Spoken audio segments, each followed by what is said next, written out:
확실히 좀 자연 색깔. 예, 너무 좋아요. 너무 너무 잘 좋으시죠. 어울리신다. 우리 너무 잘 성경 중에 어울리신다. 네. 가장 야성이 있는 사람, 오. 가장 자연산, 오. 세례 요한에 대해서 살펴봐요. 이야. 세례 요한은 네.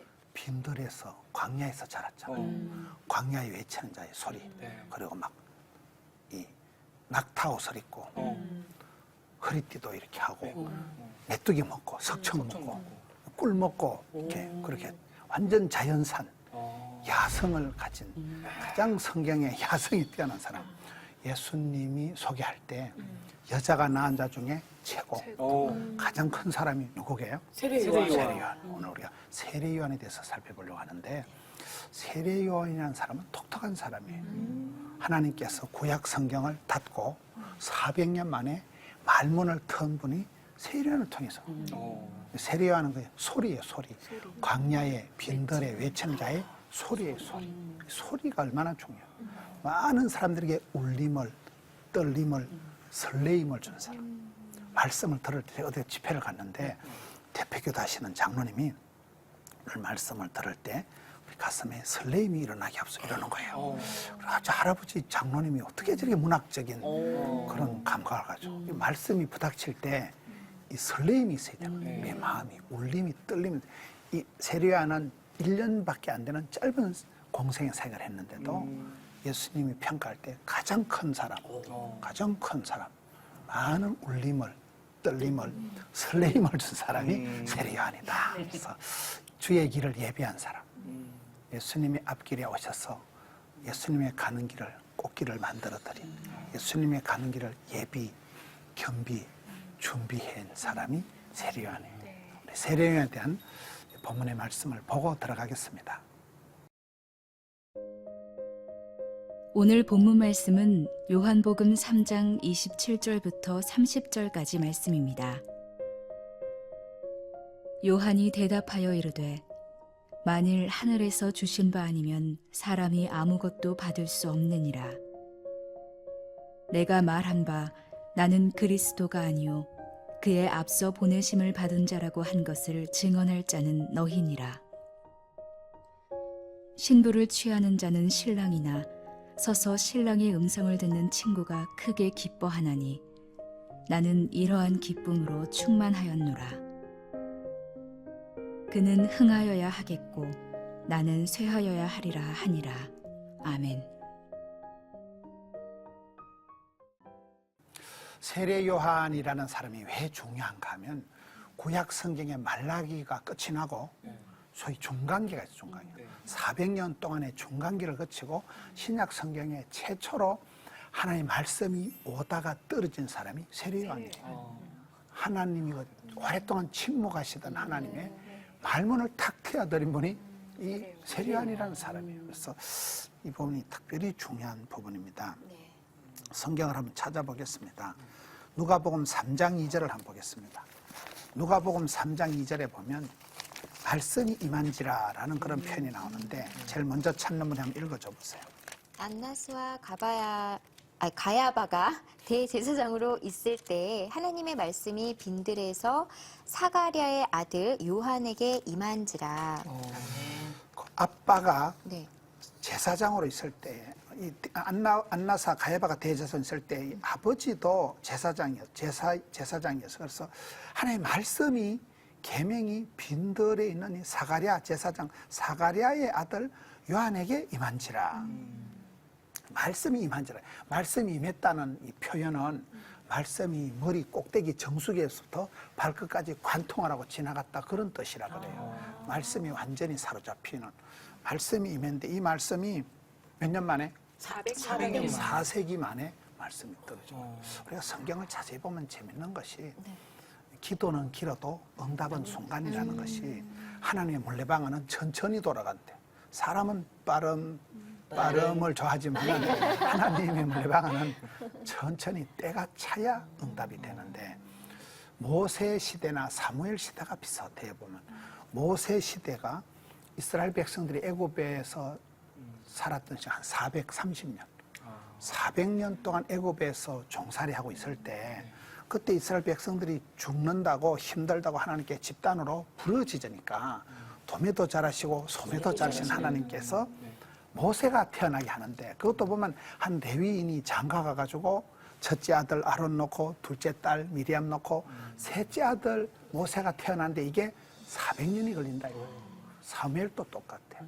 사무엘이 태어나기 전에 말씀이 어땠을까요? 사무엘이 태어나기 전에 여호와의 말씀이 희귀했다. 성경은 말씀이 없었어요. 하나님 말씀이 떨어져야 역사가 벌어지는데 말씀이 떨어져야 오다가 떨어져야 뭐가 되는데 말씀이 희귀했다. 하나님께서 침묵하시는 그때에 사무엘이라는 아기가 태어나면서 하나님께서 얼마나 사람하고 대화하고 싶었으면 어린 아가이를 깨워서 사무엘아 놀자 이렇게 하시는 게 나오죠. 그때도 말씀이 희귀할 때 모세 때도 430년 만에 모세에게 응답이 되고 이 말씀이 4세기 만에 세례요한에게 임했다.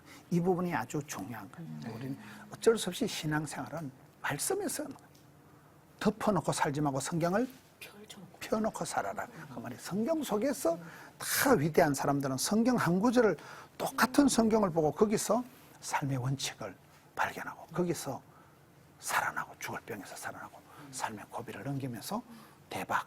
그런 사람들이 간증을 남긴다고 하거든요. 그래서 이 세례 요한은 특별히 이렇게 말씀이 빈들에서 사가랴의 아들 요한에게 임했다. 말씀이 희귀하던 시대에, 말씀이 침묵하던 시대에 역사가 나타났다는 얘기예요. 그래서 이 사람의 그 성장 과정을 보면 재밌어요.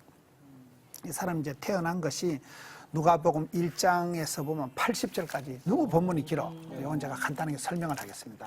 누가복음 1장 1절부터 80절 사이에 이 사람이 태어나는 과정이 나오는데 나이가 많은 엄마 아빠예요. 엄마 아빠가 제사장으로 있는데 나이가 너무 많아서 잉태를 못한 제사장 사가랴와 엘리사벳 부부에게 주의 사자가 나타난 거예요. 네가 아기를 낳을 것 하니까 말도 안 되는 소리를 한다고. 그러니까 하나님이 입을 닫아가지고 아기가 태어나고 난 뒤에 말문이 열리는 거예요. 아빠를 말문을 닫아버리신 거예요. 왜? 너무 황당하니까 택도 없는 말씀하신다. 이게 어린 반푼일 수 없는 얘기를 한다는 거예요. 근데 성경에 하나님 쓰신 사람들은 대부분 아기를 못 낳았다니까. 아브라함은 몇 세 아들 낳았어요? 100세. 이삭은 무엇이 지나서 낳았다고? 60세. 60. 환갑이 지나서 아기를 낳은 사람이 이삭이에요. 야곱은 처가살이만 몇 년 했다고? 20년. 20년 처가집에 얹혀서 살았어요. 오이대 좀 칭찬만 해주세요. 알겠어요. 오늘 반장님 너무 똑똑하시다. 왜 이러죠? 뭐 열렸어? 원래 이제 결혼기청을 초날 남하러 간다고 오늘 이제 종강하는 날 이제 마지막 수업 시간에 이제 힘을 내는 우리 반장님의 모습 대단하십니다. 그동안 이제 대기만성이라고 마지막에 이제 빛을 발하는 역시 참 제자 훈련을 잘했다고 할렐루야. 수제자 반장님의 역할을 톡톡히 하는 표가 나네요. 근데 어디까지 했지? 20년. 20년. 저가 살이만 20년 했다는 거예요. 하나님의 종들이 대부분 아기를 못 낳았다니까. 라헬도 아기를 처음에 못 낳았잖아요. 여기도 그래. 이 세례요한의 엄마 아빠가 되시는 사가랴 제사장 엘리사벳 부부가 나이도 많고 절대 아기를 못 낳을 그런 시기인데 주의 사자가 나타나서 아기를 낳을 것인데 이름을 요한이라 해라. 다 오다 하신 거예요. 다 말씀을 주시고. 그래서 이제 이 아이가 태어나는데 이 아이의 그 성장 과정이 재밌어요. 누가복음 1장 80절을 한번 찾아봅시다. 아이가 같이 한번 읽어봅시다. 아이가 자라며 심령이 강하여지며 이스라엘에게 나타나는 날까지 빈들에 있으리라. 저는 이 말씀을 볼 때 아주 재미있는 표현이 이 아이의 영성, 인성, 야성이 다 드러나는 거예요. 인성은 뭐냐? 엄마 아빠가 훌륭한 분이에요. 아주 좋은 분, 말씀 가운데서 자란 그런 제사장으로서 참 두 어른이 순적하게 아주 순진하게 자란 사람들. 부모님이 아주 훌륭한 분들이에요. 그래서 그 좋은 집안의 명문 가정에서 부모님을 잘 만난 사람이기 때문에 인성이 타고난 사람, 인성이 착한 사람이고, 그 다음에 또 인성과 지성은 또 뭐냐? 예수님의 어릴 때 모습이 똑같아요. 누가복음 2장 52절에 보면 예수님은 지혜와 키가 자라가며 하나님과 사람에게 더욱 사랑스러워 가시다는 표현이 나오거든요. 여기도 아기가 자라잖아요. 아기가 자란데 심령이 강하여지고, 이 표현이 아주 재밌잖아요. 사람이 마음이 약하면 안 되거든. 마음이 무너졌다. 억장이 무너졌다. 마음에 내면에 상처가 생겼다. 우울증이 온다. 조울증이 오면 골치 아프잖아요. 마음이 약해진 게 공황장애예요. 죽을 것만 같은 죽었다 착각은 실제로는 안 죽는데 죽을 것만 같은 느낌. 마음이 약하면 만병의 원인이 마음이 약할 때 오는 거예요. 이 아이가 자라는데 심령이 강해지며 이스라엘에게 나타나기까지 어디에 있었어요? 빈들에 있었기 때문에 야성이 생기는 거예요. 빈들에 들판에 광야에 있어요. 하나님은 당신의 종들을 키울 때 광야 신학교를 졸업을 시킨다. 모세가 애굽의 로열 코스 왕실의 교육을 부르게 나이 40살까지 마스터하고 난 뒤에 사람 때려 죽인 거예요. 아무짝에도 쓸모없고 사람 때려 죽이고 야반도주 하잖아요. 그래 야반도주에서 입학한 데가 미디안 광야 신학교를 미디안 광야에서 몇 수를 했어요? 40수, 사수가 아니야. 40년을 삭을 때려 완전히 기진이가 맥진이가 그래서 막 혈기도 없고 막 기력도 없고 야망도 없고 막 완전히 몽실이가 되었을 때 모세야 네 발에 쓰리발을 벗어라 이래가지고 광야에 떨기나무 불꽃 가운데서 부르시잖아요. 그래서 모세가 진짜 백이 리더십이 생긴 거는 광야 신학교 40년 동안 광야가 빈들이 중요해요. 이 사람은 하나님께서 특별히 주의 길을 예비해야 될 사람이기 때문에 빈들에서 야성을 길러주는데 이 사람의 음식이나 의복을 보면 재밌어요. 마태복음 3장 4절로 갑시다. 마태복음 3장 4절을 누가 한번 찾는 대로 읽어주세요. 이 사람의 패션, 이 사람의 음식은 요한은 낙타털 옷을 입고 허리에 가죽띠를 띠고 음식은 메뚜기와 석청이었더라. 지금 대한민국은 온통 먹방이잖아요. TV만 틀만 먹는 거. 그런데 산상보면 예수님께서 가르칠 때 무엇을 먹을까, 마실까 걱정하지 말아야죠. 오늘 우리 한국 교회가 너무 살찌고 비만에 빠지고 너무나 고급스러워져요. 이 야성이 없다는 거예요. 이 세례요한을 통해서 이 마지막 시대에 하나님께서 세례요한 한 사람을 세워서 400년 동안 침묵하셨다니까. 세례요한이 나타나면서 광야에 외치는 소리 그칠 게 없잖아요. 세상 눈치 볼 게 없잖아요. 그대로 복음, 원서 그대로 원색적인 복음을 선포할 때 큰 역사가 예수님을 소개하는 자리로 쓰임받은 사람이 이 사람이 된 거예요. 그래서 우리가 이 광야라는 것이 사람은 누구든지 자기 광야가 있어요. 사업에 부도가 나고 이혼을 당하고 광야 생활이 그때부터는 그렇게 쾌적한 안락한 생활 신랑만 있으면 다 좋을 줄 알았는데 이 사업만 잘 되면 형통할 줄 알았는데 막 사업이 갑자기 부도가 나고 그래 사랑하는 사람하고 헤어지고 그럴 때 그냥 쓸쓸한 빈들 거친 광야로 내몰릴 때 사실은 그것이 하나님께서는 그 사람에게 피할 길을 열어주신 것이고 그 사람의 영이 살아나는 인성과 지성과 야성이 돋아나는 때가 빈들이라는 세례요한을 그렇게 하나님 기르셨다는 거예요. 그렇게 세례요한이 오랫동안 준비 과정을 거쳐서 광야에 외치는 자의 소리가 되어서 엄청난 울림을 주는 거예요. 이 사람은 외모는 거칠고 말쑥하지 못했지만 마음은 이 백성들 향해서 불타는 마음을 가지고 세례요한이 외친 메시지가 딱 두 가지예요. 찾아보겠습니다. 우리 제이미 스톤저는 마태복음 3장 2절을 찾아보고 자매님들은 요한복음 1장 29절을 찾아보고 회개하라 천국이 가까이 왔느니라 하였으니 세례요한이 외친 첫 번째 메시지가 뭐라고요? 회개하라. 회개하라. 왜? 천국이 예수님이 가까이 왔다는 거예요. 자기가 예수님을 소개하는 사람인데 우리 예수님이 천국 예수님이 가까이 왔기 때문에 회개하고 뉘우치고 돌이키라는 거예요. 첫 외침이 회개하라는 거예요. 회개하면 회복되고 항복하면 행복하고 내려놓음의 자유, 포기의 축복, 지는 것의 이김 이런 게 있잖아요. 그래서 제일 우리가 해야 되는 건 회개하는 거예요. 천국에 주님이 곧 오시기 때문에 주님 앞에서 길을 예비하는 자로서 회개해라, 회개해라. 천국이 가까웠다. 이게 세례요한의 첫째 메시지고 둘째 메시지 요한복음 1장 29절은 뭘까요? 이튿날 요한이 예수께서 자기에게 나아오심을 보고 이르되 보라 세상 죄를 지고 가는 하나님 어린 양이로다. 앞쪽에는 예수님을 소개할 때 회개해라, 천국이 가까웠다, 정신 차리라, 돌이키라, 반성해라 이렇게 외치고 난데 예수님 오셨잖아요. 예수님을 향해서 보라, 성경에 보라 하면 봐야 돼요. 보라, 세상 죄를 지고 가는 하나님의 어린 양이다. 그래서 예수님을 여기는 완전히 이제 앞에는 오실 예수님을 소개하고 여기는 오신 예수님을 소개하는 거잖아요. 세상 죄를 지고 가는 우리의 죄와 부족함을 홀로 다 담당하시고 이 세상을 말없이 걸어가신 희생제물로 돌아가신 세상 죄를 지은 하나님의 어린 양을 보라 이렇게 외친 거예요. 두 가지가 이 사람의 메시지다. 이 요한은 구약의 예언을 신약의 메시아의 출현 사이에게 다리 역할, 교량 역할을 하는 사람이 이 사람이에요. 구약의 예언이 있는데 한번 찾아보겠습니다.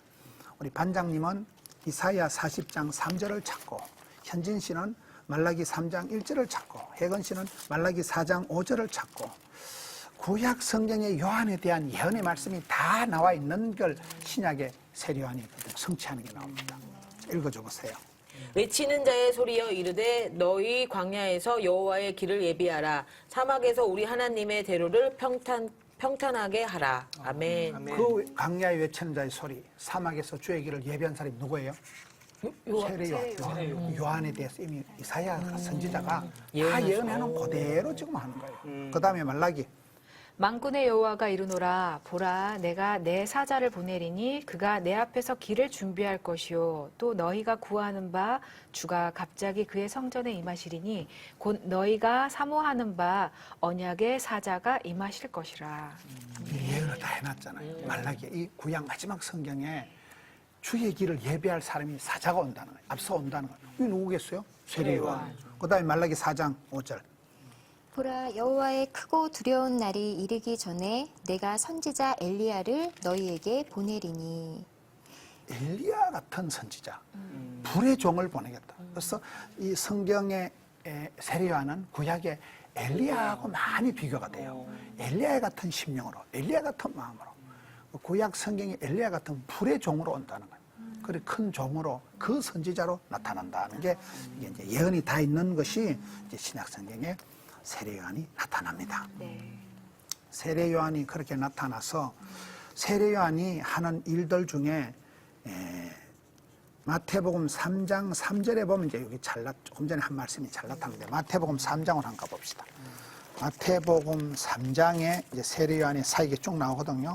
1절부터 이제 아까 우리가 살펴본 게 다 나와요. 1절에 세례요한이 광야에서 빈들에서 사막에서 전파를 했고 2절에 메시지 회개하라 청개하다는 전파고 3절에 이게 구약에 다 이사야 선지자 예언된 말씀 광야 외치는 소리다 주의 길을 예비하는 준비하는 사람이다가 다 돼 있고 4절에 그의 라이프 스타일 심플 라이프 짐승 옷을 입고 메뚜기를 잡아먹는 게 거의 다 나와 있고 쭉 이제 이게 말씀이 쭉 나오잖아요. 그러다가 이 세례요한이 한 것 중에 중요한 것이 예수님께 세례를 준 거예요. 이게 아주 중요한 일이. 그게 3장 이제 14절에 나오는 거예요.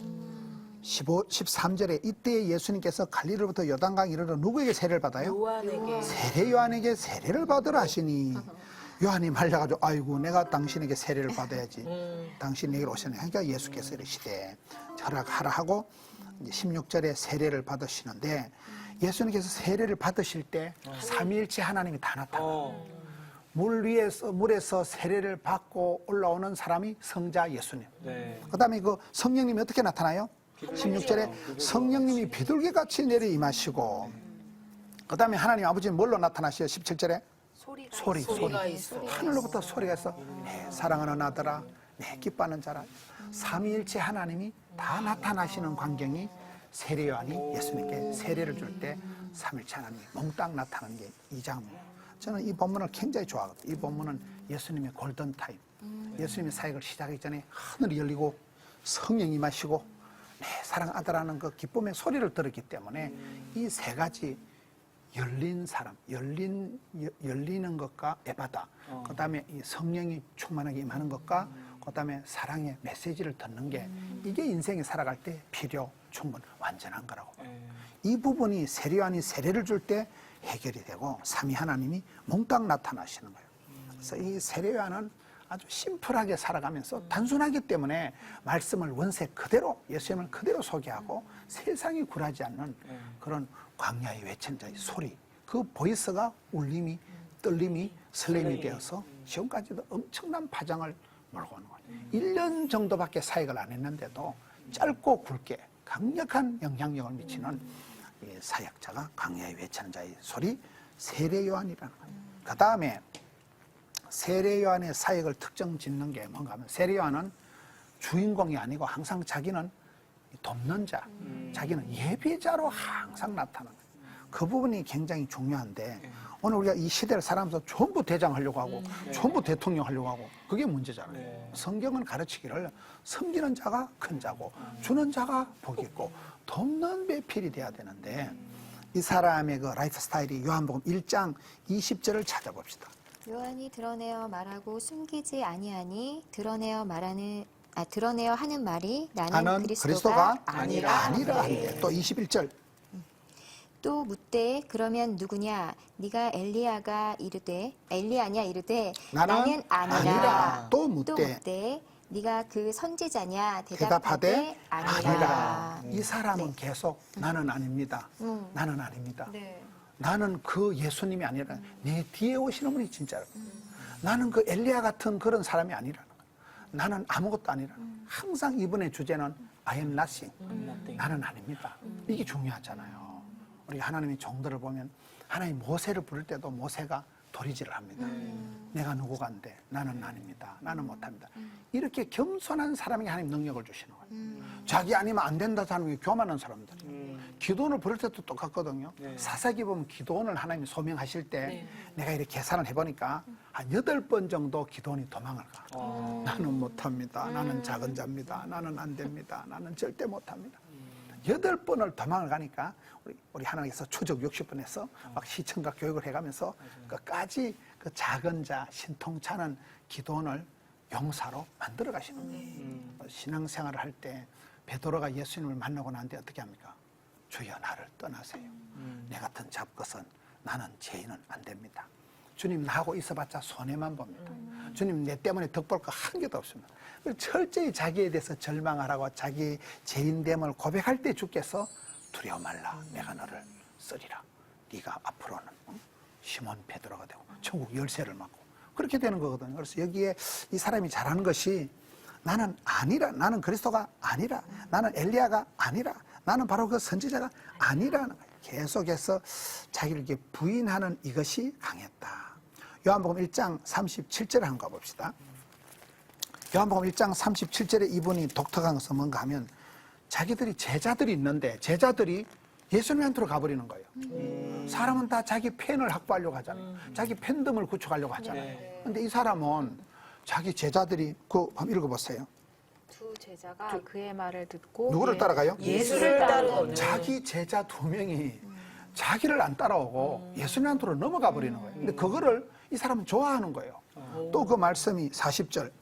요한의 말을 듣고 예수를 따른 두 사람 중에 하나는 이름 뭐요? 시몬 베드로의 형제 안드레. 안드레예요. 이 안드레가 원래 세례요한의 제자다 이 말이에요. 이 앙드레긴 앙드레가 세례요한의 제자였는데 이 세례요한의 제자가 집에 가서 형님을 데리고 예수님한테 가는 거예요. 그래서 베드로가 자기가 데려온 형님 베드로가 예수님의 수제자가 되고 안드레도 스타일이 세례요한하고 비슷하잖아요. 항상 이렇게 돕는 자잖아요. 어시스트하는 사람이잖아요. 그래서 이 사람은 대단한 게 사람 욕심이 없고 다 자기 편 만들고 자기 편을 두려고 하는데 이분은 좋은 사람이 와도 저 예수님한테 가라 예수님 소개해주고 넘겨주고 이분이 아주 탁월한 저는 이 사람의 이 스타일이 대단하다는 거예요.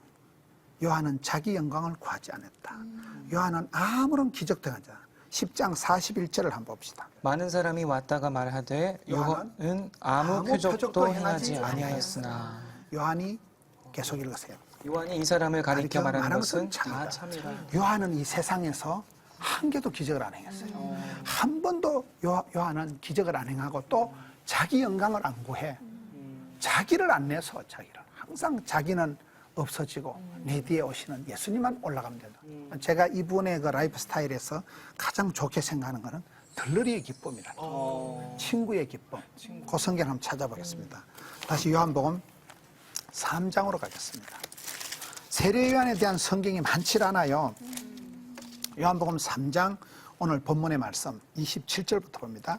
요한이 대답하여 이르되 만일 하늘에서 주신 바 아니면 사람이 아무것도 받을 수 없느니라. 28절 내가 바란 바 나는 그리스도가 아니요 그의 앞에 보내심을 받은 자라고 한 것을 증언할 자는 너희니라. 자기는 주인공이 아니라는 거예요. 자기는 예비자고 주의 길을 그냥 준비만 하는 사람인데 그것을 29절에 가면 신부를 취하는 자는 신랑이지만은 서서 신랑의 음성을 듣는 친구가 크게 기뻐하느니 나는 이러한 기쁨으로 충만하였노라.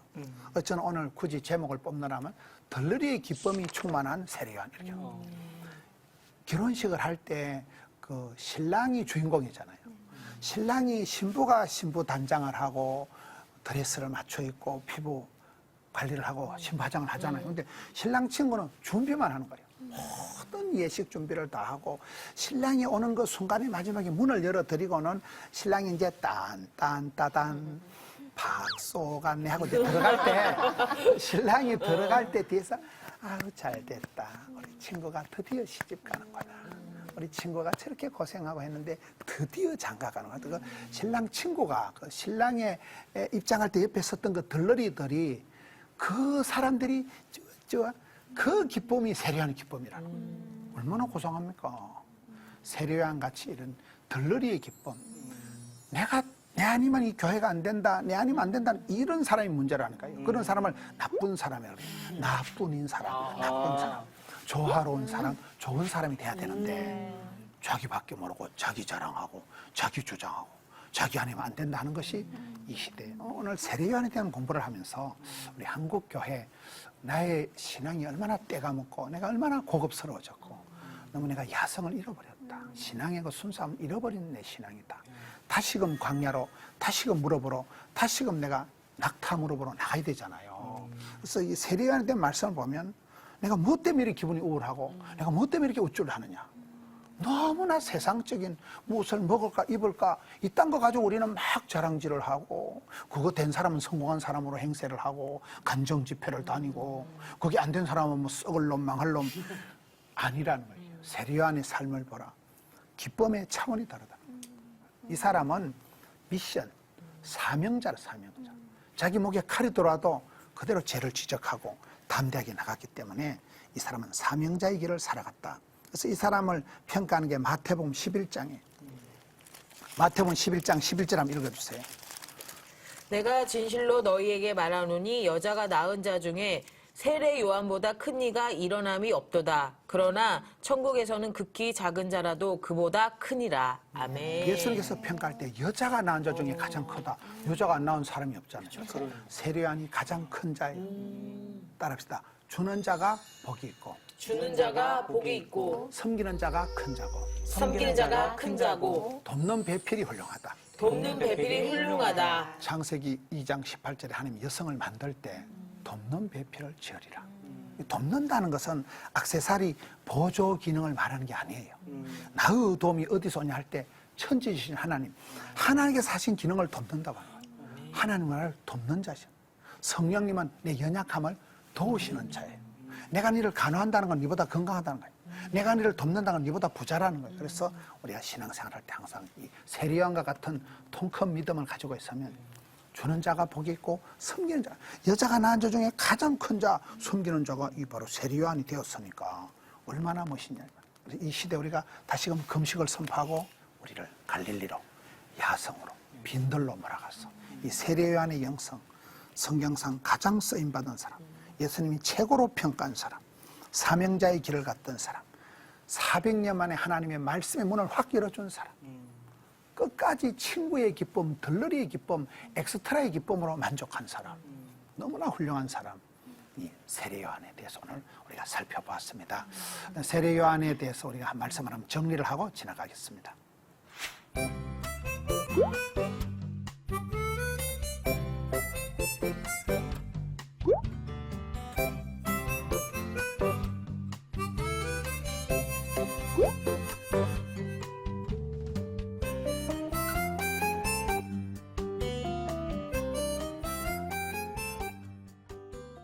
CT에서 도란노 성경교실 김문원 목사의 성경 인물 이야기가 오늘 세례요한으로 마무리가 됩니다.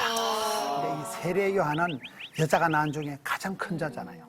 성경에 보면 세례요한 때부터 천국은 침노하는 자의 것이다.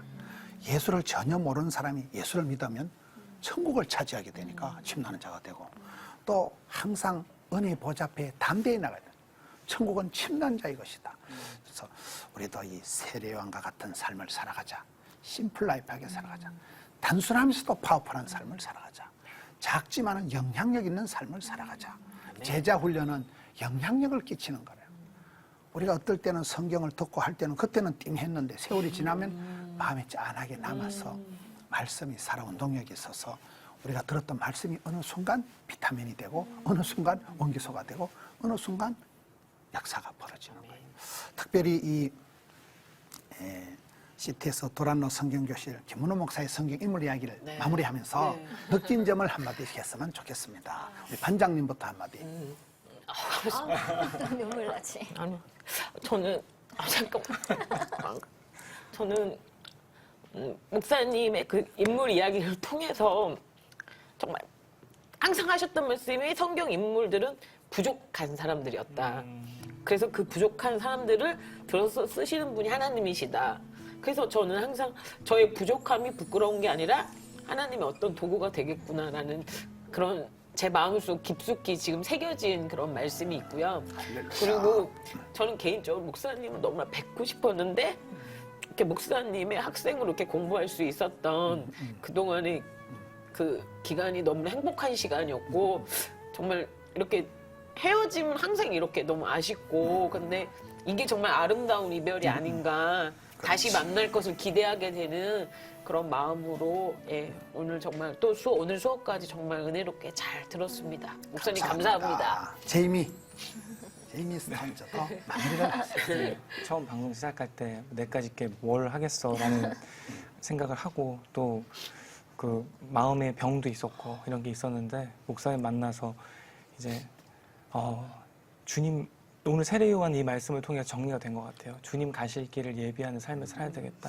그래서 이 노래가 저는 떠올라서 주님 가신 길을 따라 나의 삶을 버리고 푸른 초장 맑은 물가 주님 인도하시네. 아멘. 그 길을 가겠다고 결정했습니다. 목사님 너무 감사합니다. 현진 씨. 목사님 너무 감사합니다. 새 사람 만들어 주셔서 감사합니다. 감사합니다. 새 사람, 새 마음, 새 생활. 새 부대는 새 술은 새 부대, 새 포도주는 새 부대. 혜근 씨. 의사들 다 온다. 정말 목사님 뵐 때마다 정말 너무나 친근감 있게 그리고 저도 병임이랑 같이 너무나 나약하고 내세울 게 하나도 없는 사람이라 늘 자신 있게 이렇게 앞에 나서기가 좀 두려웠던 사람이거든요. 근데 목사님께 그 한 사람 한 사람의 그 인물들을 공부하면서 저의 나약함도 하나님 앞에서 귀하게 쓰임받을 수 있는 정말 하나님의 소중한 사람이구나라는 것을 깨달으면서 제 표정이나 모든 생활이 많이 밝아졌고요. 그리고 목사님께 정말 너무너무 감사하고 귀한 시간 이렇게 함께해서 정말 너무나 행복했습니다. 항상 많은 곳에서 목사님께서 이렇게 활동하시지만 늘 건강하셨으면 좋겠고요. 감사합니다. 네, 제가 목사님께서 어느 곳에 계시던 간에 늘 기도로 함께하면서 응원하겠습니다. 네, 감사합니다. 우리가 역사를 통해서 배워야 되고 인물을 통해서 배워야 돼요. 역사는 반복되는 게 있어요. 인물도 서로 닮은 꼴이 있어요. 구약의 인물들, 신약의 인물들 보면 엘리야는 우리와 성정이 같은 사람이 있듯이 우리가 성경을 보면서 성경 인물들을 보면서 우리 두 분이 이렇게 공통적으로 지적한 게 다 그렇거든요. 하나님은 저렇게 약한 자를, 부족한 자를 들어 쓰시는구나. 하나님이 쓰시면 다 되거든요. 그 사람이 대단해서 쓰는 게 아니고 쓰임 받을 때는 죽을 틈도 망할 틈도 없다. 그래서 우리가 성경의 인물을 통해서 저도 성경 인물을 이렇게 따라가 보니까 너무 재밌는 거예요. 너무 재밌고 성경 인물 누구를 봐도 나하고 닮은 부분이 있고 저 사람의 그 실패와 그런 부족한 걸 보면 내보다는 훨 낫다 싶고 그러면서 다시 가망을, 소망을, 희망을 가지잖아요. 그래서 우리가 역사와 인물을 통해서 배워야 되는데 성경 역사 속에서 특별히 이 인물, 성경 인물을 따라갔던 이 시태에서 돌아오는 성경교실은 저에게도 큰 유익이 있고, 목회자의 이 부담이 뭔가 하면 설교 준비잖아요. 성경책을 보면서 몇 줄을 실험을 하는 거예요. 여기를 찾아보고 저기를 찾아보고 이래 하다가 그 긴장감 때문에 어떨 때는 잠을 못 자는데 그 팽팽한 긴장감 때문에 인생이 타이트하게 지나가는 거예요. 돌아서면 주말이고 돌아서면 성탄절이요. 그러니까 그 성경 공부에 대한 부담감이, 그 팽팽한 긴장감이 우리의 삶을 타이트하게 만들어. 제가 잘 쓰는 말이 바쁠 때 진도가 팍팍 나간다. 힘들 때 힘줄이 불끈 생긴다. 피곤이 능력이다. 스트레스가 양념이다. 콤플렉스가 스타렉스다. 이러잖아요. 그 콤플렉스, 약점이 강점되게 쓰시는 분이 우리 하나님이시고, 성경의 수많은 인물을 통해서 거의 다 보면 크나큰 약점이 있고, 또 그런 가운데도 하나님이 너무 사랑해 주시고 끝까지 포기하지 않고 붙들어 주신 인물들이 많았듯이, 우리 패널들도 다 그렇게 이 시대에, 마지막 시대에, 고통의 때에 멋지게 쓰임받고 사랑받고 축복받고 그런 여러분들 되시기를 주의 이름으로 당부합니다. 기도드리겠습니다. 하나님 아버지, 오늘 세례 요한에 대한 말씀을 보았습니다. 이 광야와 같은 삭막한 세상에서 사명자의 길을 걸어갔던 세례 요한처럼 우리가 주님을 소개하고 주의 말씀을 전하는 자들로 이 땅의 삶을 감당케 하여 주시옵소서. 너무 높아진 마음을 내려놓고, 이 땅에 너무 많아진 것을, 겸비한 것을 내려놓고 주님 앞에 가난한 마음을 가지고 사마리아의 사람과 같이 되어서 저희들도 약하고 병든 자를 돌아볼 마음을 주시었고, 다시금 야성을, 빈들 영성을 회복시켜 주시옵소서. 남은 세월 잘 감당케 하여 주옵시고, 우리 CTS 가족 모두에게 하나님 은총 베풀어 주시옵기를 예수님 이름으로 기도하옵나이다. 아멘.